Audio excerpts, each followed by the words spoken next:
Αυτό ήταν το βίντεο της γιορτής Φακής. Με ο Νίκος Ζαβρός. Ευχαριστούμε πολύ. Η δεύτερη εκδήλωση που κάνει ο Σύλλογος είναι ο Τζοβάνιος Σερνός Αγώνας.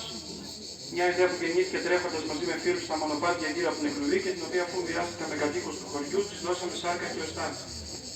Αρχικά οργανώθηκε ορεινή δρομική συνάντηση το 2021 με 130 δρομείς και από το 2022 κάθε φθινόπωρο γίνεται ο Τζοβάνιος Σερνός Αγώνας με αγωνιστικές διαδρομές 22, 11, 5 χιλιόμετρων και παιδικό αγώνα 1 χιλιόμετρου.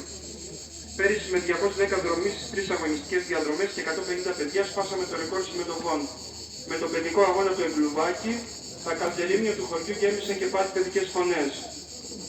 Ο αγώνας που είναι υπό την αιγίδα και τη συνδιοργάνωση της Περιφέρειας Ιωνίων Νήσων, Περιφερειακή Ενότητα Λευκάδας και τη συνεργασία του Δήμου Λευκάδας είναι αφιερωμένη στη μνήμη του μαραθωνοδρόμου Τζοβάνι από την Εκλουβή, ο οποίος έτρεξε εκτός συναγωνισμού και πρότευσε στο μαραθώνιο των Ολυμπιακών Αγώνων το 1896 στην Αθήνα.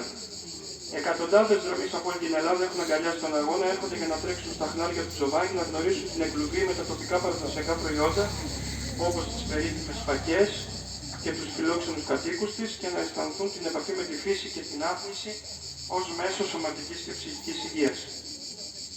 Το ευχαριστώ είναι λίγο για όλους εκείνους που με βοήθησαν παρότρινα να ενίσχυσαν από την πρώτη στιγμή. Ειλικρινά χωρίς την ηλική και ηθική στήριξη του πολιτιστικού μας συλλόγου, του πρώην αλλά και του νυν Διοικητικού Συμβουλίου, ο αγώνας δεν θα γινόταν. Να ευχαριστήσω την Περιφερειακή Ενότητα Λευκάδας στο πρόσωπο του πρώην και του νυν Περιφερειάρχη για την αιγίδα και τη συνδιοργάνωση του αγώνα, το Δήμο Λευκάδας στο πρόσωπο του πρώην και του νυν Δημάρχου για τη στήριξη, τον Αθλητικό Σύλλογο Πύλαμνος Λευκάδας για τη στήριξη από φέτος. Επίσης, όλους όσοι βοήθησαν εθελοντικά στις διανοίξεις, του καθαρισμούς και τις σηματοδοτήσεις των μονοπατιών, τους ανθρώπους του αθλητισμού και ειδικότερα του δρομικού κινήματος